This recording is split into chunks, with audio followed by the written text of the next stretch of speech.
Hello, I'm Joseph Epstein, a legislative fellow at the Endowment for Middle East Truth, and I'll be hosting today's webinar. Today's webinar will take on a slightly different format, as we are planning to host a discussion between myself and EMET's own director for our program for emerging democracies in the Middle East, Hussein Aboubakr Mansour, with time for question from the audience after. Hussein will be discussing the central role of the Palestinian struggle within both modern, Western, and Arab intellectual thought.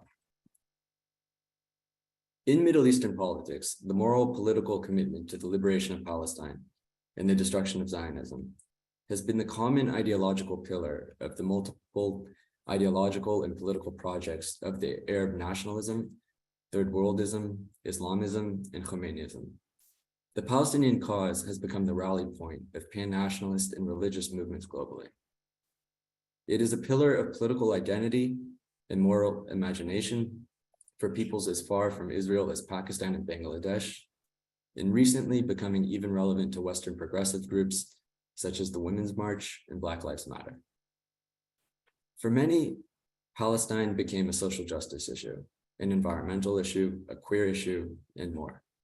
How did such a small regional conflict, which in the most objective terms is by no means the most pressing conflict in the Middle East, acquire such a central significance? Is this all simply motivated by Jew hatred and anti-Semitism, or are there other forces at play? So to discuss these questions, today's webinar is featuring Hussein. For those unfamiliar with Hussein, he was born in Cairo, Egypt, and grew up in a world dominated by the idea of Palestine and anti-Semitism. His critical intellect led him to find out more about Israel and Jews and to forge friendships with Israelis.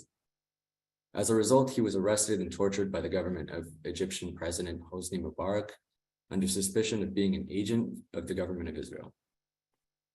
Hussein received political asylum in the United States under President Barack Obama in 2012 and worked as an instructor for language and culture at the Defense Language Institute at Monterey, California. He then went on to work as an educator and public speaker for Stand With Us, educating students about cultural and geopolitical issues in the Middle East and helping them counter anti-Semitism. Hussein is the author of Minority of One, The Unchanging of an Arab Mind, and his articles have appeared in Commentary, Newsweek, The Jewish Journal, JNS.org, Times of Israel, and Mosaic Magazine. He has worked for EMET since 2020 and has been an integral part of our legislative team. Before we start, I'd like to mention that our work is only possible with the support of you all. If you find what we do informative and helpful, consider sponsoring a future webinar or contributing to EMET. It is your help and support that allows us to continue with our important work on Capitol Hill, to ensure a prosperous and peaceful Israel in the Middle East, fight the influence of the Iranian regime, increase US national security, and improve the welfare of Jewish Americans.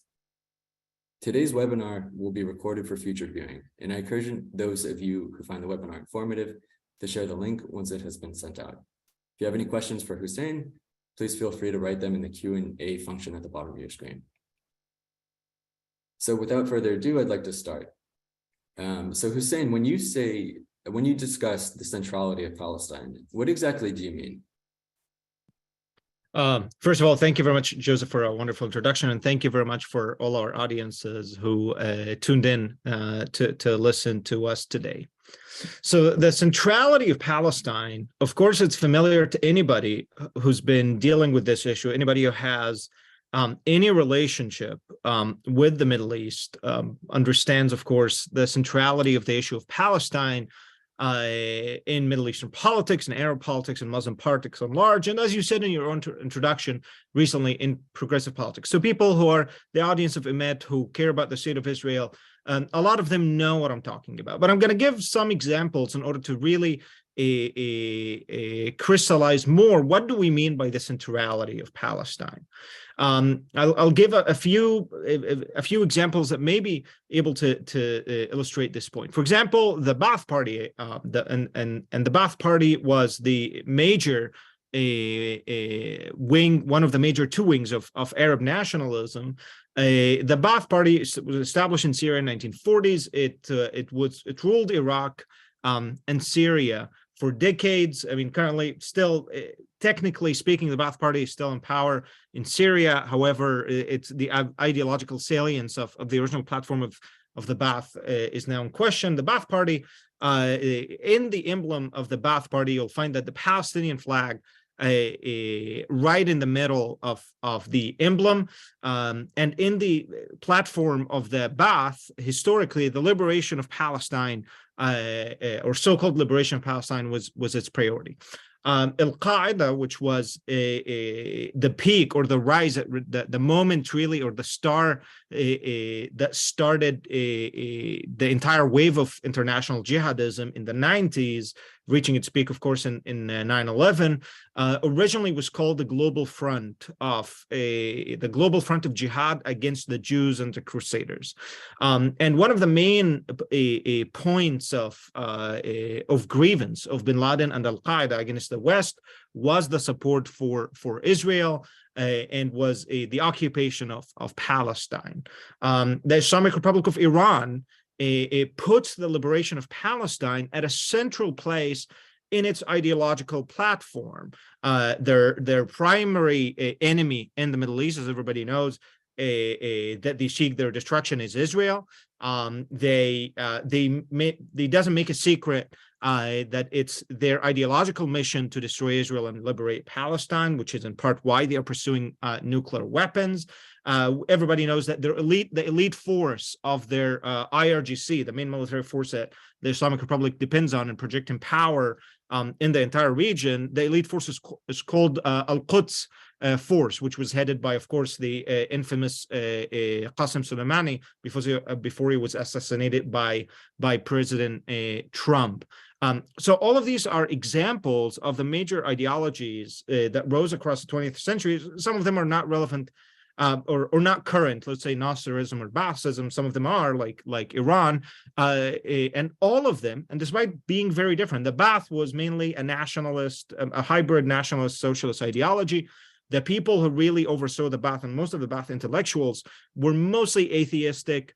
Those people really, they came from diverse religious backgrounds. Many of them were Muslims. Many of them were Orthodox Christians. The founder of the Ba'ath Party himself, Michel Aflaq, came from an Orthodox Christian family. A lot of the Arab nationalist ideas came from Arab Christian intellectuals here. And then you have Al-Qaeda, which is basically a Sunni Islamists, the Islamist movement. You have the Muslim Brotherhood. You have Iran, that's a Shia revolutionary Shia Islamic republic. All of these people that have these diverse ideologies, all of them have that central place for Palestine. I'm going to give two more examples that also makes it even more relevant, because I do believe that the discussion today is actually very relevant to a lot of things that are happening in the United States, including the cultural war. And there is a somewhat famous figure in Arab journalism, specifically Egyptian journalism today. Her name is Lina Atallah. She's a young woman. I think she's now 40 years old. She kind of was one of the journalistic stars that became very famous during the Arab Spring. And if you look at her, she's exactly what you would imagine from the profile of kind of the new young Arabs who are very secular. She's very secular, very feminist, very progressive. And she's now actually one of the main leading voices of the opposition to President Sisi in Egypt. She was named by the Times as one of the 100 most influential people in the world in 2020. She was awarded the Knight International Journalism Award from the International Center of Journalism here in Washington D.C. So she's kind of your typical secular, stunning and brave voice of women, her political dissidents. Lina Atallah, a few years ago, I remember, published kind of a long essay talking about her life, herself, and how she began journalism and the first time she ever wrote something meaningful. And she told this story that this actually happened in Italy. Her family moved while she was in high school from Egypt to Italy, where she received part of her education, and they sent her to high school there. And then in the first day in their school, the teachers asked all the students to write an essay about something that expresses who they are or something of which they are passionate. And the essay that she wrote, she chose to write about Palestine. and about the occupation of Palestine. Now, this was written maybe 2 or 3 years ago, so I'm not going to deal with like the facts of, okay, did she really write this? But the point is that here is one of the most, as I said, secular, progressive, feminist voices in the Arab world today, chosen by the Times as one of the most influential people in the world. And the way that she conceptualizes her political identity as a journalist, as a dissident, as an opposition figure that's bringing the voice of progress, that's bringing the voice of women, starts from the idea of Palestine.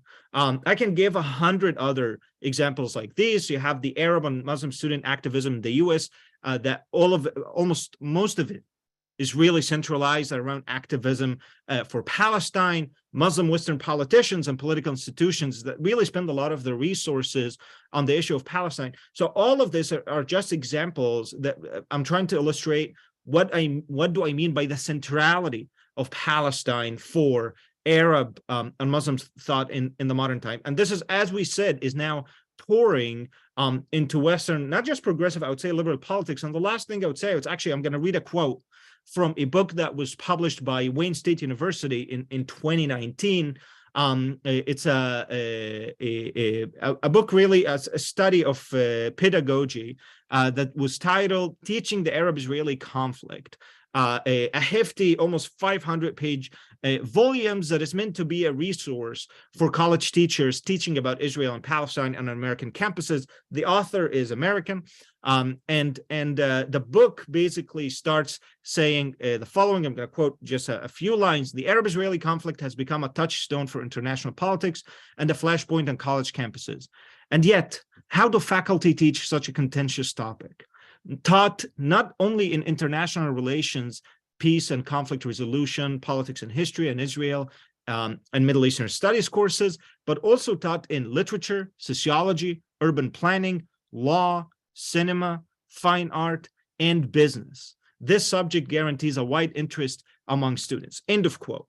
Again, this book was published by Wayne University, edited by Rachel Harris. And there is a question here: how many conflicts in the world taught or of relevance to people taking literature classes, urban planning classes, cinema classes, fine art classes, business classes on American campuses? I think the answer would be not too many, if any at all, if there's any conflict that really has that same centrality of the conflict of Palestine. So basically, this is exactly what I mean by the centrality of Palestine.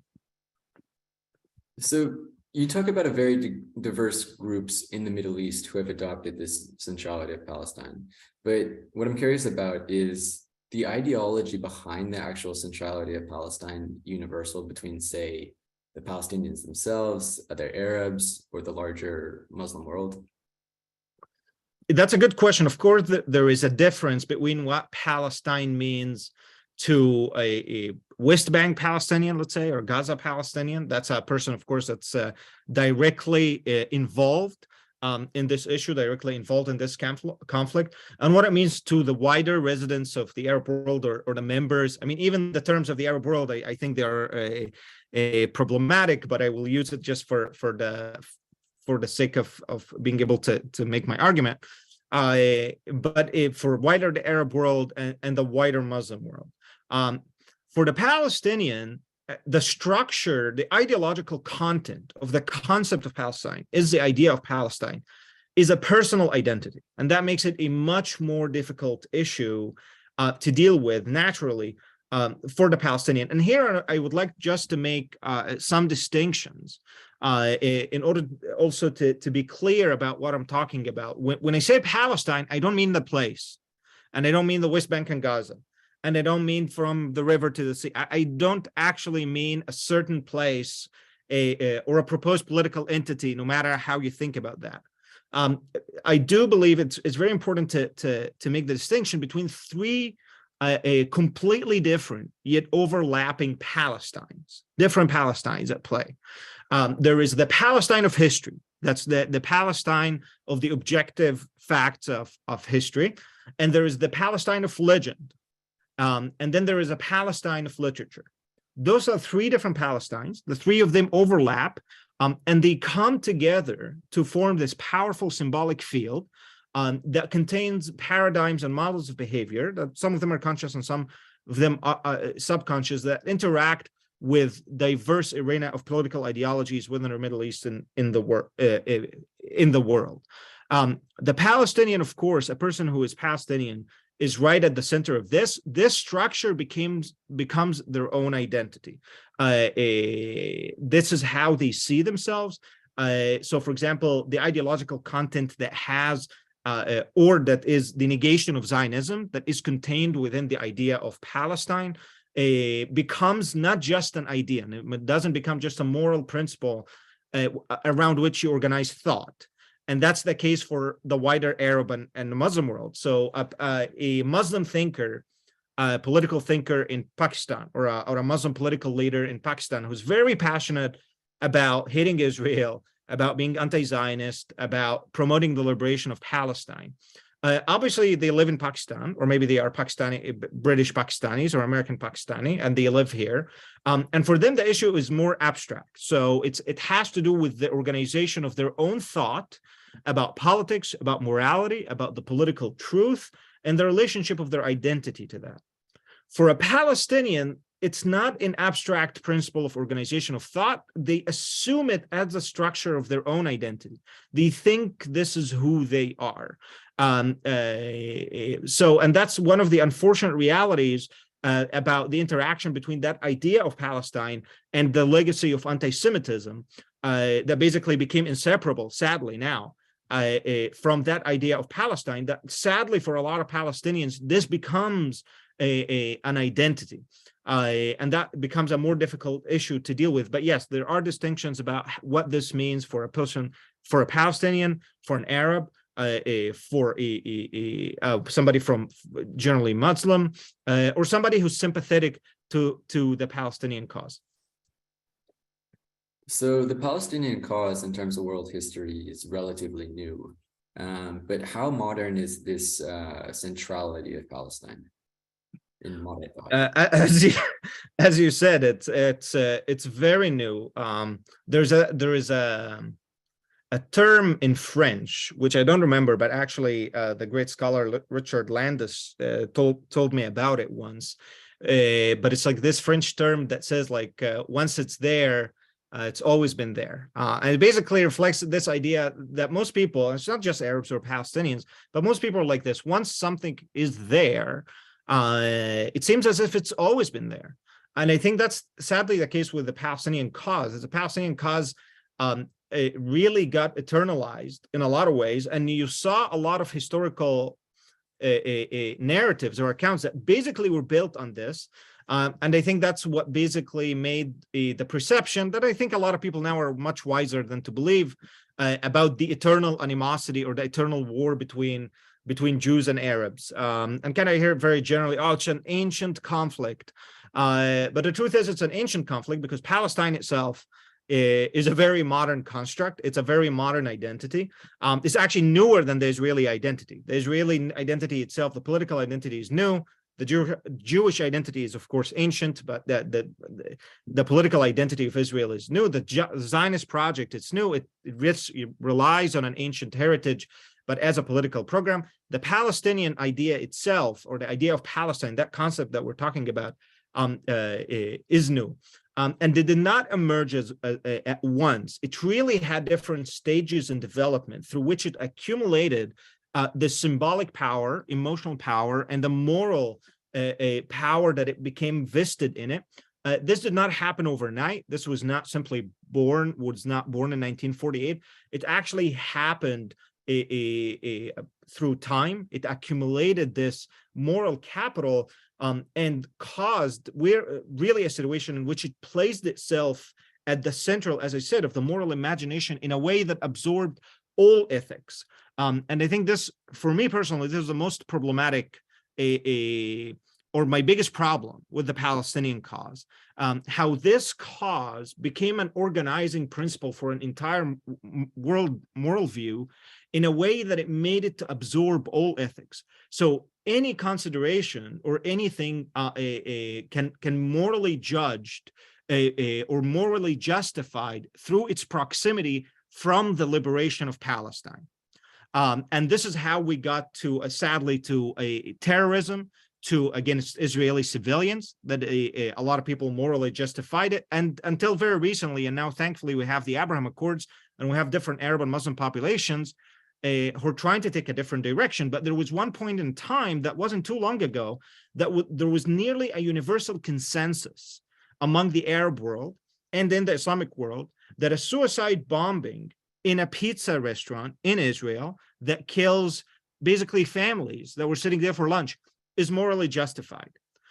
So basically, in order to understand this, you have to look at it from the outside and see that you're talking to a moral worldview that justifies through that idea of Palestine. Things that has to do with the liberation of Palestine are morally justifiable. This is why you can justify, let's say, supporting Saddam's invasion of Kuwait because it's about the liberation of Palestine. So basically, it absorbs all ethical and moral consideration. This idea of that magnitude, a whole moral worldview, is not born suddenly. Something of that magnitude evolves and develops across time. And this is exactly what happened to that idea of Palestine that we're now dealing with today. So as you mentioned before, this conflict is not even the largest in the Middle East. It's right. Even relatively small. So how did such, a small conflict over such a small piece of land gain such centrality? That's an amazing question, which is basically the question that I've been trying to deal with. How did Palestine become the cause of all the Arabs? How did Palestine become the cause of all Islam? Interestingly, even of Shia Islam, which is quite interesting because the religious significance of Jerusalem, which became a big issue in this conflict, does not exist really for Shia Islam. Yet we saw even how the largest Shia political ideologies out there adopted this very centrality. So it's a very interesting question. How did it happen? And I don't think this question received the treatment that it deserves. I think a lot of us really accept answers that are easy. So, for example, people who like to blame the religious elements can very easily blame it on Islam. Well, obviously it's a problem of Islam that combines both a very strong anti-Semitic sentiments plus very strong militant sentiments. They combine together, they manifest in the issue of Palestine. But I would like to mention that the great scholar Bernard Lewis, he himself actually found the centrality of the Palestinian cause very weird. In his very famous book, Semites and Anti-Semites, I think he commented on this. He actually talked about how this is not the largest conflict in the world. This is not the biggest problem of Arab populations or the Muslim world. This is not the only. So there's also a perception that it's an unacceptable loss of territory. And Bernard Lewis spoke about this, and he said this is not true. Muslim polities lost a lot of territories to Christians and to others all across history. Of course, the most famous of it is the Iberian Peninsula that was under Muslim rule for 800 years. You have Eastern Europe, a lot of the Balkans were under the rule of the Ottoman Empire for centuries. So none of that evokes the sentiments that are evoked in the larger Arab world and the larger Muslim world the way that Palestine does. So I want to suggest that maybe we need to look for different reasons why Palestine became this central, other than the ones that we know. Anti-Semitism is a major element that cannot be disregarded. Of course, the identity of the primary rival in this conflict, the Jews, comes also with that legacy of anti-Semitism that exists in religious traditions, whether Islam or Christianity, but also, notably, was one of the most widely exported products, sadly, of 19th century and early 20th century Europe, and how this anti-Semitism or legacy of anti-Semitic propaganda and anti-Semitic thought made it to the Middle East. The way that I understand it, or the way that I historicize it, is that I understand it through stages. I think there have been, namely, 3 stages of the evolution of the idea of Palestine. And I think we might be entering now a 4th one. The first stage, I would say, was the stage of the rise of Arab nationalism. And in order to understand the stage of Arab nationalism, one will have to go back to the foundations of Arab nationalism, the ideas of Arab nationalism, what Arab nationalism meant, and what did Palestine mean to Arab nationalist intellectuals. And that era of Arab nationalism, I like to start it from the 1930s, or that stage. Some people go back with Arab nationalism to the 19th century. I think that was actually a different kind of Arab nationalism.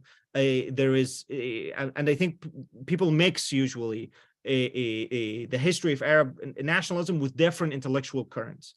There is a certain current of Arab nationalism that developed in the 1930s with a lot of inspiration directly from the rise of Nazi Germany, and it adopted a lot of German ideas, namely the German philosophy of history, in order to structure its own Arab identity and Arab nationalist ideology on top of it. Now, this is a very complex intellectual issue, but the philosophy of history has to do primarily with one of the most important Enlightenment philosophers, which is Hegel. And the philosophy of history is really the substructure of all major modern revolutionary ideologies, whether they're romantic nationalism or Marxism. Both of them have that substructure of the philosophy of history. This was adopted by Arab nationalists who talked about the spirit of Arabness that has a march through history in order to realize its total freedom. And if we read the major writings, namely of Constantin Zurich or Sata al-Husari, we will find this very strong romantic German nationalist ideology, but just made for Arab nationalism. And the substructure, as I said, of a lot of these concepts is primarily German. So here we have a concept of progress that did go to Arab culture and Muslim thought in general. And I think it really transformed the way people think about everything, about the meaning of history, about the meaning of politics. What is a state? What is the function of the state? Is a state just a system of institutions that seeks to administrate public life? Or is it meant to express the authenticity of one's identity? Or is it meant to shape society in order to achieve a higher form of unity and progress? So all of these ideas actually, I think, transformed the way people speak, the way people think, the way people talk.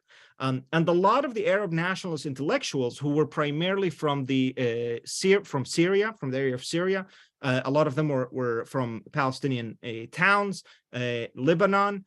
A lot of them invested the conflict with Zionism as the primary struggle through which Arab nationalism can achieve itself and can realize itself.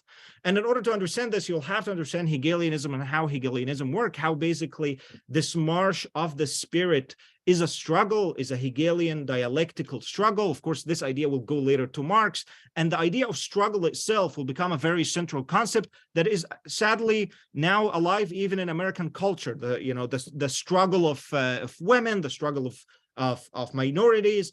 Everything is a struggle. The struggle is the tool through which you achieve your own freedom, you achieve your own self-realization. This really started from this Hegelian conception of history, that struggle is the meaning of history, because through which progress advances the spirit. It's German idealism. It's a little bit mystical. I'm not going to get into it. And then at the end, there is realization. Of course, this is basically the structure of Marxism. However, you're going to throw away the mystical stuff, the spirit, and then we're going to talk about the classes, the struggle between the working class, the proletariat, and the bourgeoisie. And through that struggle, the entire situation radicalizes till it explodes and creates a situation of higher unity, of a complete humanization. So this idea of the struggle also was central to Arab nationalism because it was built on that Hegelian philosophical premise. And that idea of struggle crystallized around the struggle against Zionism, against Israel. Once Arab nationalism became the mass mobilizing ideology with the rise of Baathism and with the rise of Nasser in Egypt, these concepts were really spread all across the Middle East, all across Arab culture. These transformations also happened to a larger Muslim world to a large degree. And this idea of Arab progress really collapsed on the conflict with Israel. That is, in the conception, the main obstacle or the main struggle through which that Arab giant, that Arab authenticity will discover itself is through the destruction of Zionism. This is very clearly what Constantin Zurik is an extremely important intellectual to understand these things. He actually wrote the book that jump-started the entire ideological fervor that turned Arab nationalism to the massive power it came. He published it in 1939, at the beginning of World War II. At the time, Nazi propaganda, or the Middle East was afloat in Nazi anti-Semitic propaganda that is calling the Arabs to liberate themselves from Jews, to liberate themselves from the British, to liberate themselves from the French. And at that moment, 1939, Constantin Zurik, I think he got his PhD from Princeton. He was teaching at the time at the American University in Beirut. He wrote his book, Nationalist Consciousness, and that book was an explosion. Actually, it was from amongst his students, the Arab nationalists movement started. This is actually the George Habash group that will become the PFLP later, the Popular Front for the Liberation of Palestine, and then it will become Marxist. So here we have actually a transition that will happen later from all of these nationalist conceptions into nationalist fascist, not nationalist in the American sense, more in the European sense. It will become Marxist later. So the first stage is that stage when you had this strong inspiration from the Nazi ideas, from the nationalist ideas. This stage will end in 1967, 1968. Now, when I say 1967, what do people think of? The Six-Day War. The standard historical narrative is that 1967, the defeat of 1967, defeated Arab nationalism, and that's what ultimately left an ideological vacuum to be filled later by Islamism, by the rise of Islamism. This is a very, very common historical narrative. I don't think it's accurate. I think there are things at play. The magnitude of the defeat of 1967 for the Arabs and the victory and the triumph of the state of Israel in the Six-Day War, I think it really blinded people from another transformation that was happening globally. And as I said, this is a global story. The way that these ideas started from a revolutionary European thought that became global, it will continue to be a global story. What happened in 1968? 1968 was the year of student protest all over the world. That was the peak of the cultural revolution. A lot of things changed. Our culture changed. The way we do our hair changed. The way we dress changed. Our music changed. It transformed the culture all over. And the change that happened to the establishment Arab nationalism, for example, the PLO really embodies this. The PLO was part of the Arab establishment. It was led by Ahmed al-Shuqairi, who was an old Arab political leader. He was overthrown by a group of students from Kuwait, led by a guy named Yasser Arafat, who modeled himself after a Latin American revolutionaries, with the uniform and everything. This was a part of a global radical movement that was emerging. And this is when we saw the turn to Marxism, for example, from movements like Arab nationalist movements who really split into the PFLP or changed into the PFLP, the Popular Front for the Liberation of Palestine, that became a Leninist Marxist movement for about a decade. This transformation happened all across the region. The new generation of intellectuals, the one after Zurik, so that you had then a generation of intellectuals in the 1930s and 40s that was very inspired by German ideas. The generation right after was more thoroughly Marxist. They split really between a Leninist and Maoist renditions. And in the 1970s, with the rise of postmodernism in the West, then you will have this authenticity and Islam rising as a question, not to mention, of course, the Maoist influence and the idea that using Islam as this immobilizing force. here you have three different stages. I'm sorry for the very long answer. You have the three different stages that I'm talking about. You had Arab nationalism, you had Marxism, and then you had Islamism starting from the late 70s. And each of those stages really inherited the legacy of the stage before. It really went on, it continued and added to it. And this is how we ended up with a Palestine that is authenticity, that means authenticity. It means all the unity of the Arabs. It means the dignity of Islam. It also means absolute social justice. It also means the liberation from the yoke of global capitalism led by the principal enemy, the United States. It also means the grievance against nationalism and the nation-state system that is unjust and that is basically a capitalist hegemony.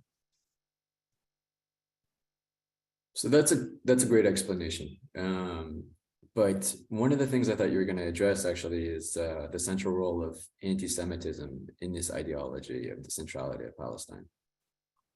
That's a good point, because it's I think anti-Semitism is a central factor that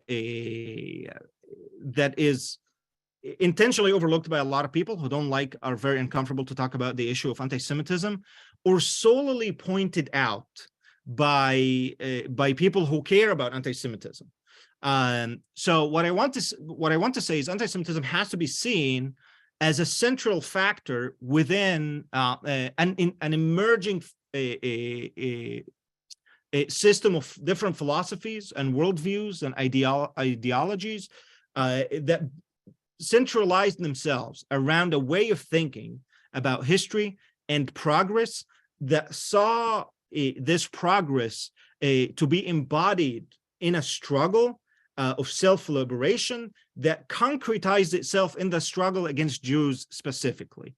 So what I'm going to say, yes, anti-Semitism, but it's far more complex than just hating Jews. And as I said, I think Bernard Lewis himself would have agreed, and he talked about this many times. Bernard Lewis was a great scholar of specifically Ottoman history.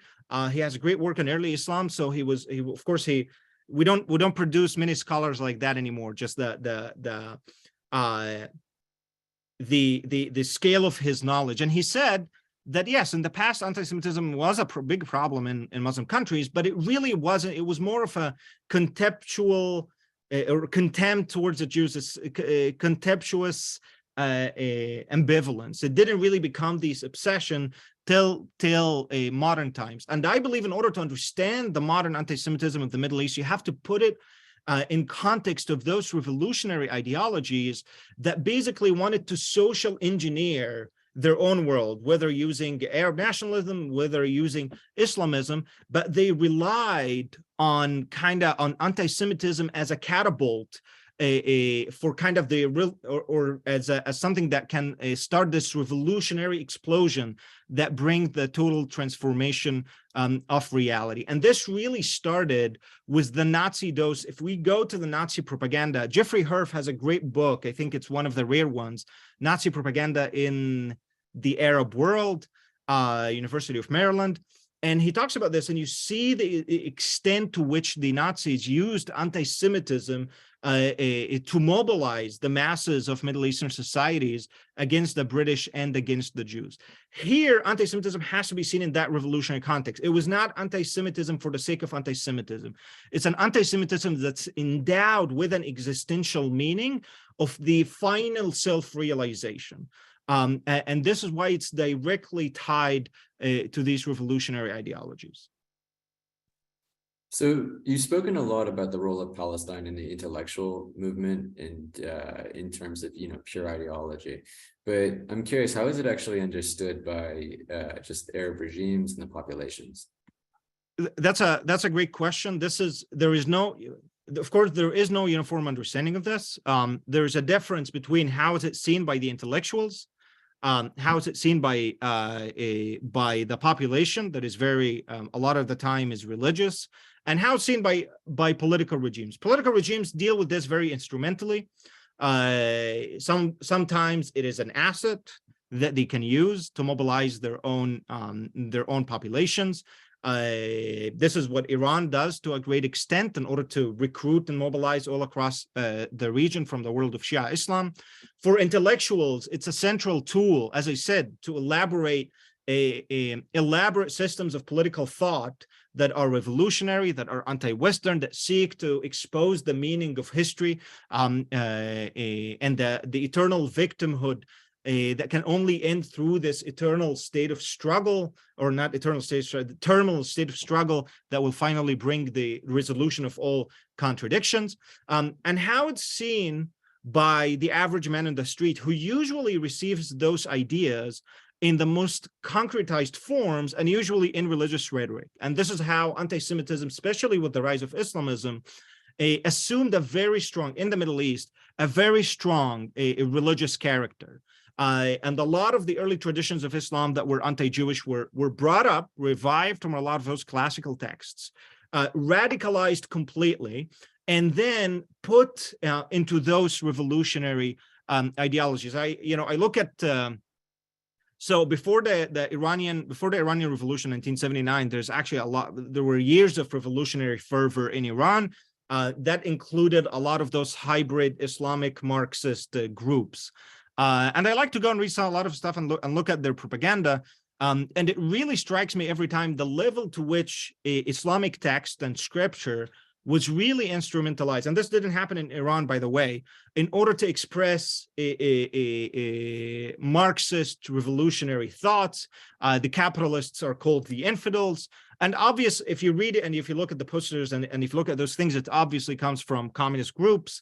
Because you see the worker killing, kind of using his wrench to kind of kill the American beast, but then it will have in quotes a part of the Quran, and you may fight the infidel, may you find them, and basically you will find this instrumentalization that really lift anti-Semitism in the most concrete religious forms possible, and this is what a lot of the average people understand it.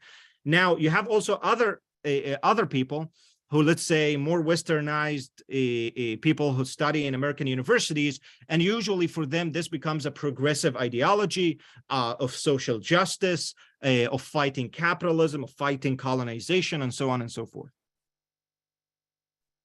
So we've discussed a lot about how Palestine became so central for Arabs and Muslims, but how has it become so central for Western liberals and progressives with seemingly much different viewpoints and ideologies? That's an excellent question, and that's, I think, the part that we get more relevant to today. So this also has to have a historical context of what we call progressive today. Of course, politics change all the time, labels change all the time, groups change, and ideologies mix and transmutate. But if we go back to really when the Palestinian cause started to become the Palestinian cause, which is after 1967 and the rise of the Arafat's PLO and the other Palestinian militia, back then Palestine was not really a national movement. Today, of course, Palestine is a human rights issue. That's the thing. The stages happen. People forget that there were different stages to this. After 1967, Palestine was a revolutionary cause. And all of the material, the intellectual material, the political material that were produced at the PLO, if you go and examine those, you will find always the line that is, Palestine is a revolution. And that Palestine was part of the emerging cosmopolitan global radical culture. That is, they viewed themselves, or the Palestinian guerrillas and militias viewed themselves as this part of the same world of Vietnam, of Ho Chi Minh, of Chairman Mao, of Che, of Fidel Castro, and this is how the kind of the global culture to which they belonged. That's the political legitimacy that they sought for themselves. And already that inserts already that's related to Western progressive politics in general, especially as the rise of the Western left, the left in Western countries, in the United States, the UK, France, Western Germany, and so on, that will become increasingly sympathetic to the worlds of third worldist movements. A person who really epitomizes this is actually Robert Malley. Robert Malley, I think his own life really describes the changes that happened to Western politics and Western activism and the Western left since that time. Robert Malley himself, he came from a family that was very leftist, I would assume Marxist. His father was very sympathetic to Nasser in Egypt, who was an Egyptian Jew who actually, despite the anti-Semitism, despite the wars against Israel, he actually had loyalty to Egypt and Nasser because he hated the West and the capitalism of the United States. His mother worked with, she was from New York, but she worked with the FLN, which is the Algerian, the Front Liberation, Algerian Front for Liberation, which basically led the war against France. And they got married, and Robert Malley grew up in that household. He met Arafat. He remembered, in his book, he has a book that was written in the 90s called The Call from Algeria. He met Arafat when he was little in the friendly visits between his parents and Arafat. And then he grew up in that radical world. And of course, after the Soviet Union, a lot of that radical world emerged into Western liberal institutions. I think in the United States, at the moment when this completely happened was during the Obama presidency, when you had a lot of people from this old radical world merging into traditional liberal institutions. And that's how we ended up with somebody like Robert Malley, our envoy, basically holding a senior position in the State Department and doing something as important as negotiation with Iran. So basically that change in Western politics, if you really put it side by side by the evolution of Arab politics and Muslim politics, what you get really a global story of the rise of a certain way of thinking, a certain structure of thought that I call it the German structure of thought, that thinks about history in a certain way, history as meaning. And the central concept in that history is that idea of progress. And that idea of progress is a governed law towards a total conception of liberation and freedom. And that evolved in different parts around the world in different shapes. But now that brand of Arab politics is kind of merging with the brand of Western progressive politics. So that's fascinating. But I'd like to go back to the Middle East for a second. So in this kind of environment, I'm just wondering, how were the Abraham Accords possible? And is there a chance that the Accords could somehow signal a break from this ideology? That's a great question. The Abraham Accords possible because obviously there is a political leadership in some Arab countries that really want to get out of all of that paradigm. They view the world very differently. They don't see themselves as the losers of the capitalist nation state world order. They see themselves as one of the winners. That's mainly the oil wealthy Arab Gulf countries. For them, the modern time was not a time of alienation and oppression and colonization and the failure of self-fulfillment. It's a time in which a lot of wealth has been transferred from the West to their societies, making them have some of the highest living standards in the world today. So obviously, their view of history is different. Their view of themselves very different. And of course, there are political conditions in which made it possible for them to take that decision. Here, what I want to point out that those were all practical considerations. And it really puts to question the importance of the kind of intellectual expositions, even what I'm doing, to a concrete politics. That is, by the end of the day, when you have a political leadership that is freed from a lot of the constraints of movement and has an interest to take a decision, they take that decision regardless of all the considerations that I spoke of. Hopefully, this signals a change, a wider change. I believe that this will be harder in societies that were shaped by this worldview, that is, societies that were shaped either by Arab nationalism or Islamism, Egypt, Algeria, Syria, Lebanon, Iraq, the Palestinians. I think it will be very hard, especially the Palestinians, because all of this became for them an identity structure. It's not just an idea. It's not just a system of thought. It's not just an organizing principle of moral political thought, but it really became who they are, very sadly. So I think it will be much, much harder for them, but I don't think it's impossible. So last question before we open up to questions from the audience. What do you think the ramifications of this kind of ideology will be? And will it only affect the Jews in Israel? Okay, I'm going to start with the second part. I don't think it will only affect the Jews in Israel. I think this way of thinking is disastrous. It's absolutely pathological and destructive. This is how I see it. And it's going to affect everything. And what's happening in the Middle East and what's been happening in the Middle East is a good evidence. I mean, look at all the societies that really adopted this way of thinking. Look what happened to Egypt. Egypt is barely floating. I mean, their economy is in tatters. Look at what's happening to Lebanon. Look at the Palestinian. Look at Syria. Look at Iraq. Look at Libya, which was also an Arab Nationalist Revolutionary Republic. Look at Algeria. All the states that adopted, all societies that adopted these ideologies ended up destroying themselves. As I said, I think there is a fourth stage that is starting. So we had, as I said, there was an Arab national states to this. There was a Marxist stage. There was an Islamic stage. Now I think that we're opening a new stage because things evolve and things do not work in linear. There's now evolving a new ideology. There is an ideological world that's also, by the way, inherited a lot of these legacies. And you see it on college campuses on the West today.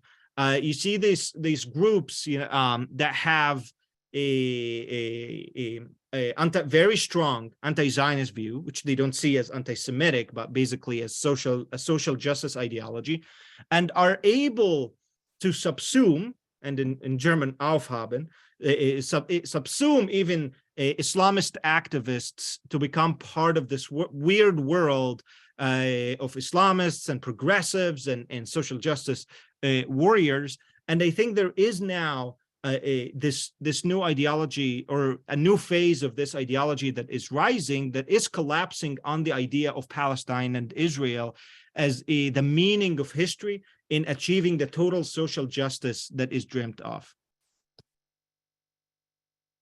Thank you, Hussein. So at this time, we'll open up to questions from the audience. There are so many great questions, and I'd like to apologize in advance because we will not be able to get to all of them. So the first question is, what was the influence of Edward Said on the Palestine issue in intellectual circles? Great question. I have like a pile of Edward Said books right here, but I'm starting to work on very soon. So Edward Said, as I said, this is a global story. I think the way even I personally have been going about this have been wrong for a very long time. This is not a story of Arab politics, of the history of Islamic politics. This is a global story of the emergence of certain ways of thinking and structures of thought and philosophies of history, namely from Germany, that really became global. And it changed, in every society it took different shapes. Edward Said is a part of that world. Edward Said, and this is something I disagree with actually a lot of people on, including Richard Landis, whom I esteem a lot. Edward Said was not an Arab intellectual who brought Arab diseases. I heard this line from people who brought Arab diseases to the Western universities and brought Arab identity politics. I don't think it's true at all. I think Edward Said is a Western professor. In order to understand Edward Said, you have to look at what was he doing when, what were the common ideas, the intellectual fads in academia at the time. And basically just a very, very, Edward Said was part of the wave of postmodernism. He was a professor of English literature. His main field is literary theory. And by the way, literary theory is the field from which a lot of the strongest postmodern theories came from, namely deconstruction. Deconstruction comes from Derrida. That's literary theory through and through. And deconstruction is very relevant to all of us today. Wokeness is basically deconstruction made world. Anyways, Edward Said used a lot of these radical literary theory tools. A lot of them evolved out of Marxism, but you can't say they are Marxist per se, because this is postmodern. And a lot of people don't understand postmodern. Americans are such good-natured people. When they hear postmodern, they think, post-capitalist, they think post-liberalism. Basically, they think people against the good modern stuff. That's not what postmodernism means. Postmodernism means postmodernism in the terms of post-Marxism. Those are people who came from Marxism. They came from the left. For them, modernism did not mean liberalism and America. It meant Marxism and the Soviet Union. So they are postmodern in the term that they were Marxists, and now they are not Marxist anymore. But they brought a lot of these Marxist tools. Basically, Edward Said used a lot of these Marxist tools in writing, of course, his seminal work, Orientalism. But they are, as I said, they are not Marxist anymore. They became they became postmodern. Marxism is concerned primarily with the economy, with economic production, with economic exploitation.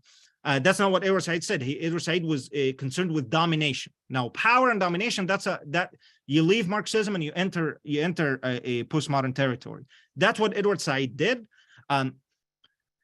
The tragedy of Arab and Muslim societies, these ideas that Edward Said brought and analyses, they are, as I said, they are produced using tools from philosophies that are inherently atheistic.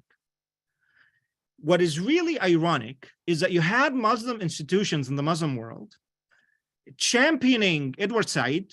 I would claim that they didn't understand what Edward Said did. They just, for them, he blamed the West. He basically validated them. You're good, you're a victim. The West is racist. The West is so on and so forth.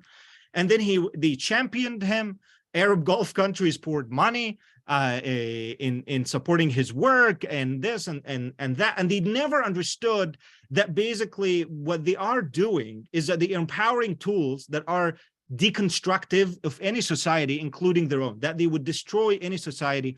So Edward Said basically helped to bring, he was really at the forefront of the postmodern wave. And this is why his work, Orientalism, then went, even the word Orientalism is not really constricted to the discipline of Middle East studies anymore. People use it in African studies to basically talk about Western attitudes towards Africa. Or Western attitudes to the third world in general. So he was really at the forefront of this new waves that used these postmodern tools in order to condemn the West and capitalism in the United States. So we've had quite a few questions about the role of the Soviet Union in the creation of the Palestinian identity. Could you discuss the role that Moscow played in this ideology? Of course, a lot of people know this, but the Soviet Union, of course, was the patron of all of these radical groups for a very long time, even before that of Arab nationalism. Arab nationalism, as an imitation of Nazism, it was a hybrid mixture of romantic nationalism and socialism.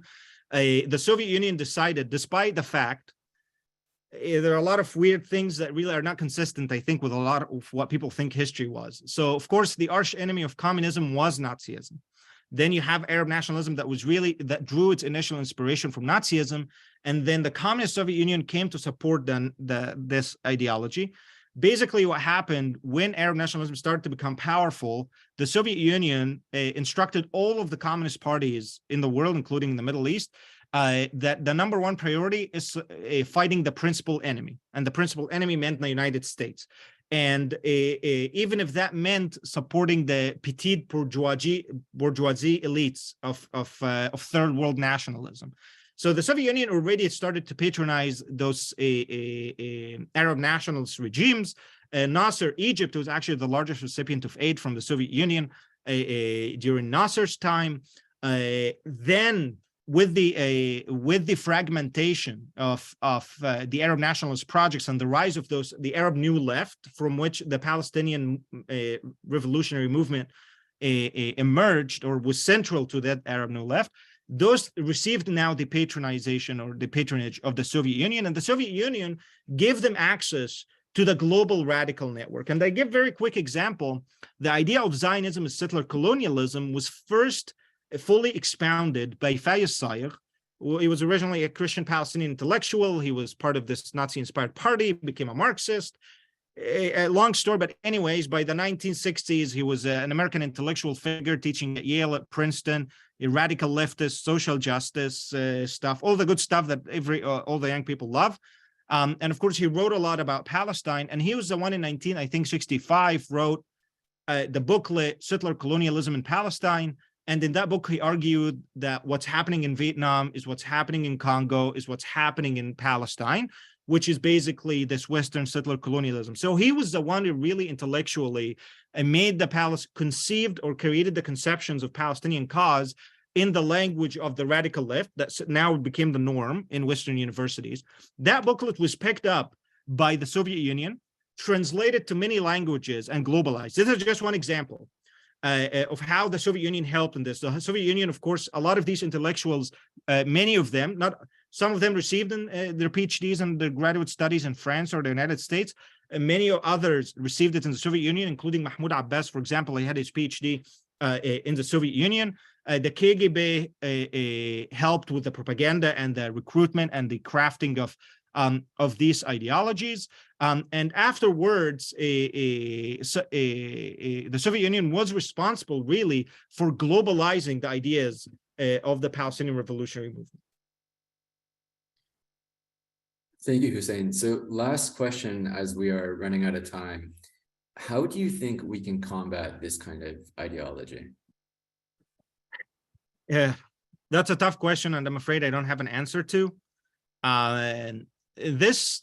Me working on this story, or trying to gather these different intellectual threads that paint this very different story, actually made me extremely distrustful, if that's the word, of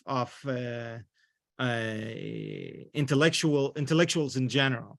I mean, this is a story of really the brightest and the smartest people. I'm not exaggerating. They were the brightest, the smartest, the most privileged people in from many societies, including European societies, including the United States, who adopted these fad intellectual ideologies that are really built on this unrestrained narcissism, a Gnostic resentment towards the world, and adopted it and made it not just an intellectual tradition, they made it into identities. There are entire societies that are built on this. I would actually say that the story that I just outlined didn't just happen. I mean, it happened, I think, in the most radical form in the Middle East for certain reasons, but I will tell you that it happened all over. This became an identity. It became the national character, the national history of many societies in Africa, in many societies in Latin America, and many societies in Asia. So it's a very, I think it's a story that almost depressing, because like, if the smart people are the ones doing this, or well, how you can fight it. I think by the end of the day, pragmatism and practical and real engagement in the world is the best solution to this. This is what happened, I think, in the Abraham Accords. Those princes of the UAE who decided to normalize relations with Israel, they are the same people who paid money to popularize the work of Edward Said. They are the same people who paid money for a lot of, CARE, by the way. The UAE is anti-CARE now. The headquarters of CARE in New Jersey was paid for by the UAE. There are radical anti-Israel figures in DC who've been funded a lot of their career by the UAE. Those princes changed their opinions not because they brought a young intellectual like Hussein who dispelled all of these ideas for them. They changed their opinions because they felt that their interests are different. They need they need to make other practical decisions. So I think we have to insist. This is why the BDS movement is very dangerous. And this is why we need to insist on talking to people, insist on our presence, insist on our voice on campuses and everywhere.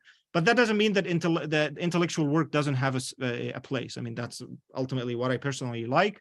I think it's very important to try to engage with as many young people as possible and to help de-seduce them or end the seduction with these very fascinating ideologies that make these grand promises about ending all alienation and fixing all of your problems and the complete humanization of the world, and bringing them more to a humble recognition of reality. Thank you so much, Hussein. It was really a pleasure interviewing you. I'd like to also thank the audience for being with us today. And again, if you found the webinar informative, please share the link once it has been sent out. And thank you.